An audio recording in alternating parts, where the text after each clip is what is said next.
Hey, how are you?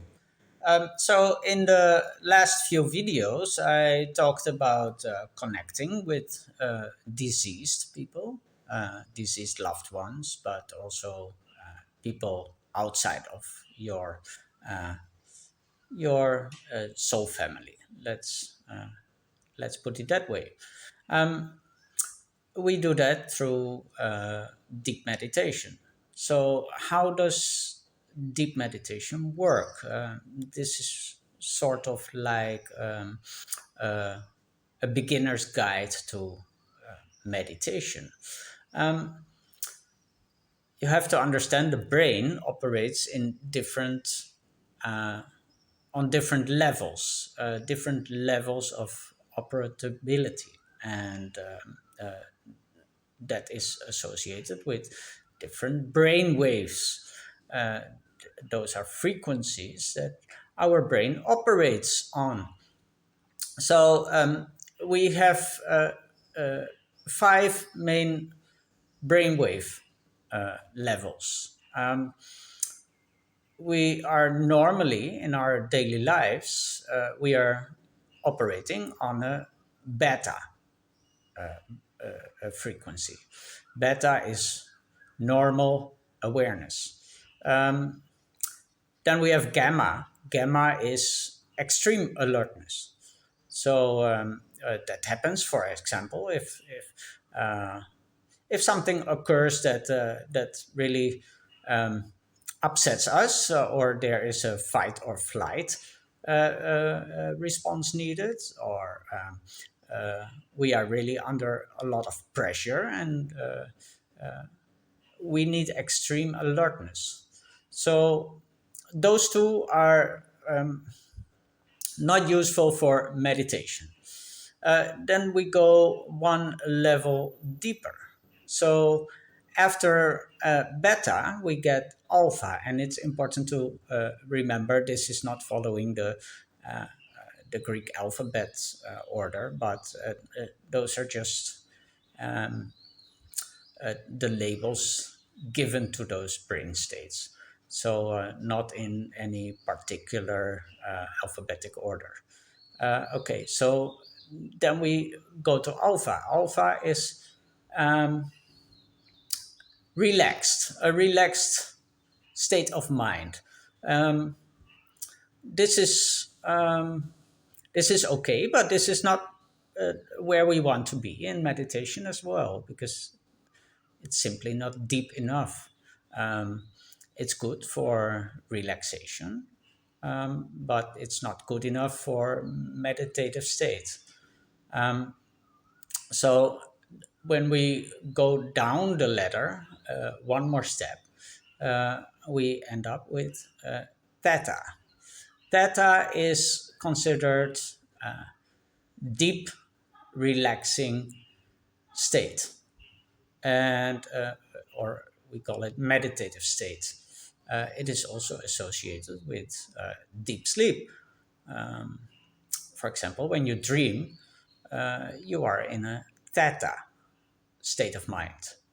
So this is the zone that we want our brain to come into when we are meditating.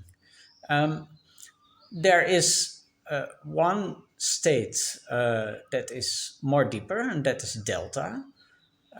But delta is often not um, regularly possible to achieve with meditation unless you are a very seasoned practitioner of meditation. Of course, delta is the most ideal, because delta is the most relaxed and the most ideal brain states there is for deep meditation. However, it is, like I said, very difficult to achieve. Um, and yeah, only the very seasoned practitioners could do that, like Buddhist monks. They often go into delta state. Um, and this is a state where our brain activity is really almost zero. Um, with theta, we still have some brain activity, although it's not much, but there is still some. And in delta, that is almost none. So when we want to reach that state of theta, um, of course, it takes some time because our brain is adapting slowly to circumstances and to brain states that we want to enter into. So it takes a little while. Um, our tools here is our body. We have to relax our body because the more we relax our body, the more the brain will also relax. Um, so we start normally in a normal alertness state, and that is when we sit down or lie down. Yeah, it doesn't really matter. It is up to you. It's it's personal. Um, this is one of the misconceptions about meditation that you have to assume a certain pose or sit in a certain way, keep your back straight and sit in the lotus position and things like that. But um, that is not really the case because it depends from person to person what is the most ideal way to position yourself to achieve the most relaxed state. Um, of course, there's something behind that philosophy of sitting up straight with your back straight to let the energy flow through your spine and achieve certain goals. But especially for the everyday meditation and for beginner practitioners, it is not so much important how you do it. You can. I prefer to lie down on my back with uh, with both of my hands on my belly. But for everybody has a different preference. So you have to find out what is the best way for you. Um, so then we start by relaxing the body from the toes going up. So we start by the toes, and then the legs, the lower legs, the upper legs, the hips, the belly area, the breast area, the shoulders, the neck. Then we do the arms. Then we do the hands and the fingers, and then finally the head. We do the head as last because the head is also where our brain is situated, and the brain will follow the relaxation of the body. So we do that last. So when we relax the head, we start with the jaw, let the jaw drop, let the tongue rest on the below side, then relax our eyelids. Of course, we always close our eyes when we do this. Relax our eyebrows, forehead. And then the last thing is we relax our brain. We actively tell the brain to relax and to let go of any control. And that we understand that it's very difficult for the brain to do so because the ego, which is our thinking, our brain, doesn't like to give up control. So we have to explain to our ego that it's absolutely necessary for our own well-being and for its own well-being, uh, to just for a few moments relax and let go of any control, um, and assure the brain or the ego that everything is fine, that nothing can go wrong for this small amount of time. um, and then thoughts will still come through, that is normal, but what we do with those thoughts is observe them and don't react to them, because reaction creates more thoughts. So we observe the thoughts that come through and let them float away on imaginary clouds, very light, white and light clouds. Um, then we should be in already a quite a relaxed state by this time. Um, some people would have already entered theta, but I would say most people they are um, not really there yet. So um, then we can implement another technique, which is the countdown technique, um, in our minds, or the person who is doing the guided meditation. Um, we are counting down from 10 to 0, and then we imagine going down from a staircase or an elevator, um, or climbing down a rope. Um, and that is symbolic because going down is also um, linked to going deeper into relaxation. And for meditation and for hypnosis, um, relaxing and sleeping is the same thing. Often we say, sleep deeper, sleep, sleep, sleep. But we don't actually mean sleeping like what you do at nighttime. Um, this is totally fine because your inside, your consciousness will understand this. Um, that this is a totally different sleeping than the regular sleep. So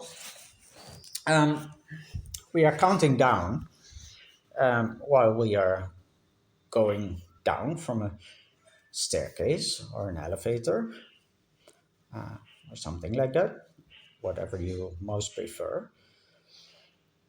And we tell ourselves, or the practitioner who is doing this for you tells you, that with every number and with every step, we relax 10 times deeper, or 20 times, or 100 times, but we over exaggerate this. This is to not really force ourselves to go deeper into relaxation, but to, to put more power behind it. So we don't actually go deeper every step by tenfold, but we do this to put more power behind it.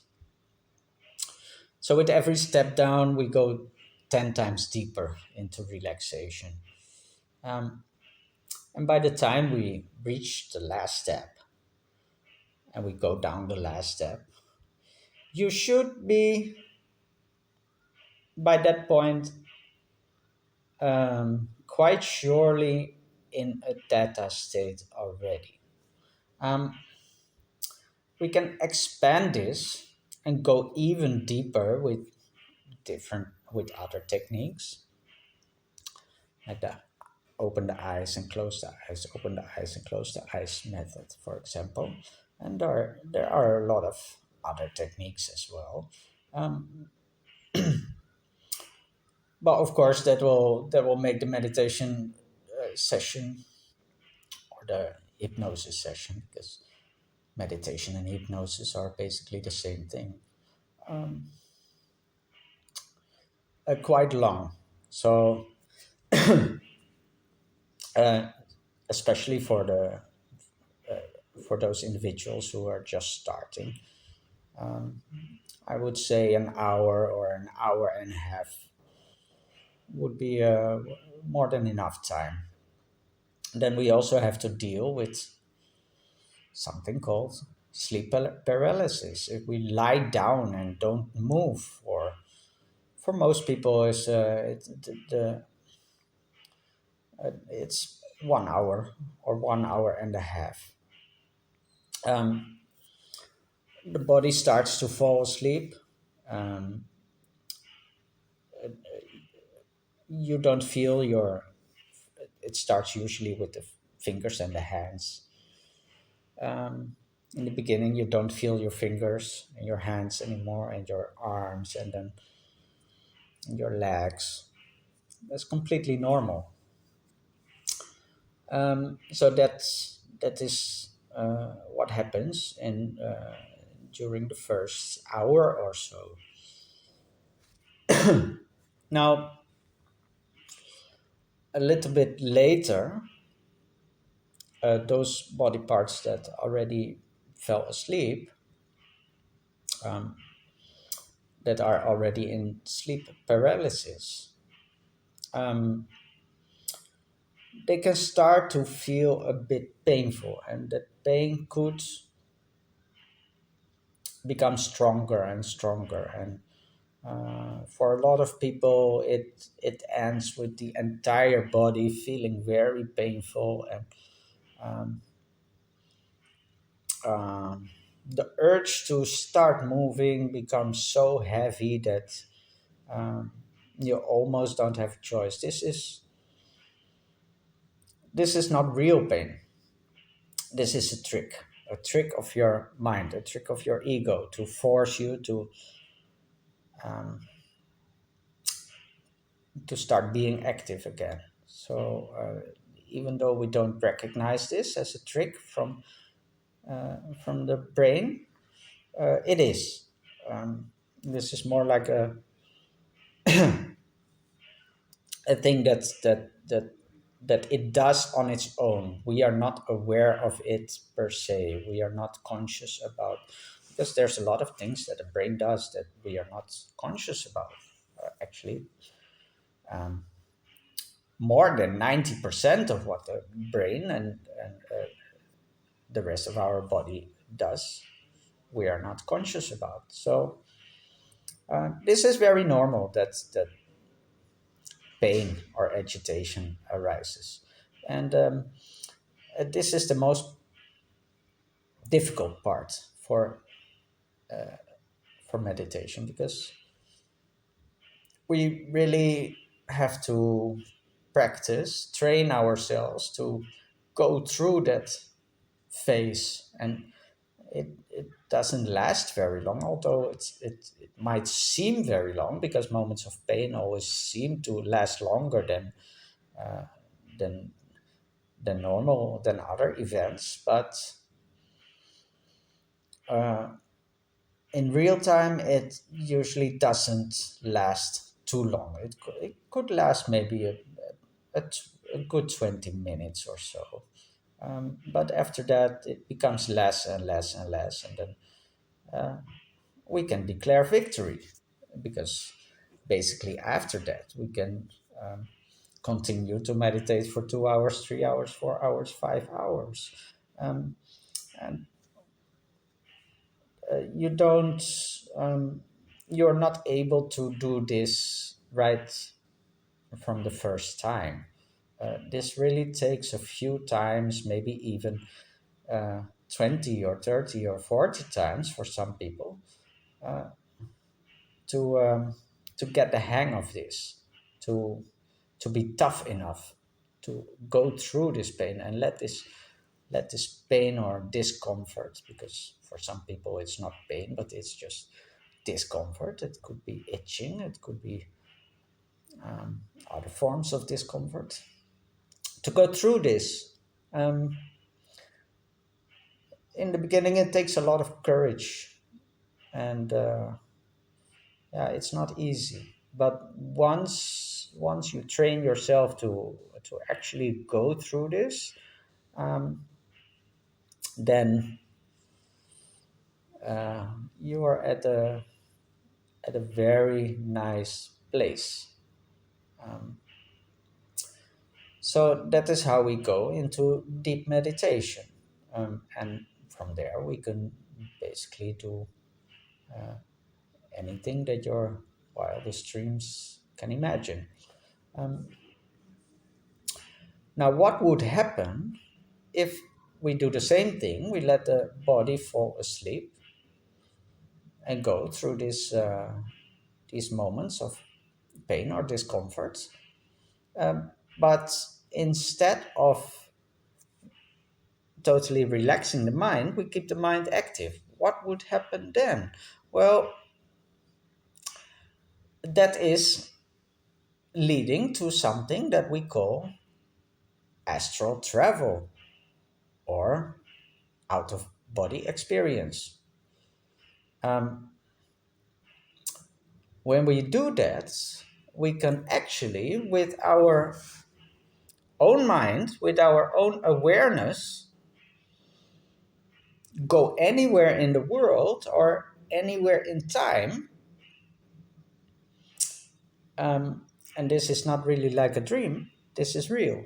And and you can test this. So what happens is we go, our spirit goes out of our body, because that is what's happening. If the body falls asleep, we, our spirit goes out of our body, and that is happening every night. It's not something special, because every night when you are dreaming, this happens. Your spirit goes out of your body. It's still connected to your body with the silver cord. It's an energetic cord, not a real cord, of course. um, and it travels around in the dream world. But when your awareness is still active, you can basically go in a sort of a dream state where you control everything. And that is where you can go any place and any time that you wish. And this is real, because we can prove this. Um, what you can do, for example, is you can draw a card from a card deck.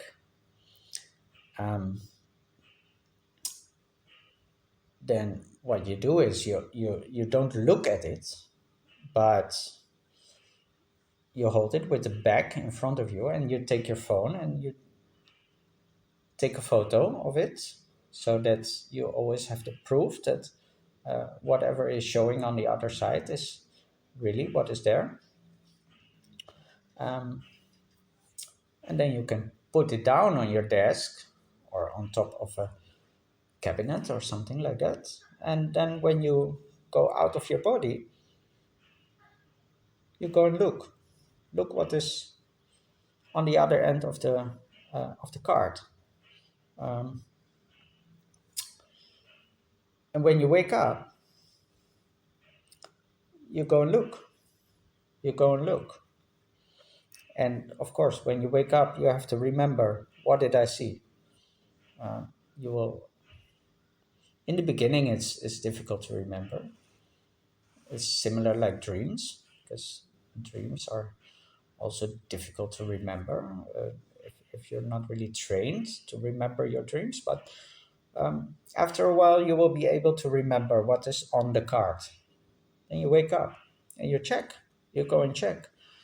And then you go and check your phone whether this is actually real, because you need double conversation, double confirmation. So now we have the ability to go anywhere and anytime. So of course there are people who do this practice to spy on other people. um, I would not encourage you to do that, because that is also not good for your karma. But um, you can do a lot of nice and fun things, and also a lot of interesting things or useful things with it. You can learn a lot. You can, for example, go look for knowledge from the past, or visit events that happened and check whether things really happened the way that we have been told that they happened. And you will find out that a lot of, or maybe even the majority of the things that are told in history books are actually absolutely not correct. um, we have been lied to a lot, and I cannot say more than that, otherwise I will be flagged on this platform. But um, so yeah, basically that is a very powerful tool that we can use. Um, so now back to meditation. Um, why do we want to go into deep meditative states?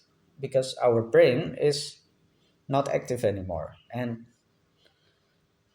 we can only use one of the few available channels that we have. We can use the channel of our thoughts, and we can use the channel of our uh, psychic abilities. And there's a few other channels which maybe I will explain the next time. But in order for us to use the astral channel, we have to quiet down the mental channel, because we cannot use them both at the same time. There's only room for one. So we have to quiet the mind, and then we will be open to messages from our own spirit. We will be able to communicate with other spirits. Uh, we can astral travel, and um, of course, astral travel we can do it with full awareness, but we can also do it without the brain being active. Um, that's a slightly different experience, but yeah, actually, it's very nicely described by Robert Bruce. I really recommend you to read his books, and most importantly, um, what's the name again? Astral Dynamics. Astral Dynamics. Um, and in that book, he also describes a lot of his own experiences traveling through the astral, and he explains exactly how to do it, and multiple other techniques to go there. So yeah, this video was meant to talk about meditation, but I went a bit further than that. Um, I guess the next time we will talk more about meditation and talk more about astral travel, but also we can talk about other very cool things like remote viewing. Remote viewing is a little bit like what I described, that you can go places and times and see things, but it works a little bit different. I will talk about that, I guess, the next time or next time. Um, so I hope this is a bit helpful to you, and we can of course discuss this more in the next time. So I see you next time.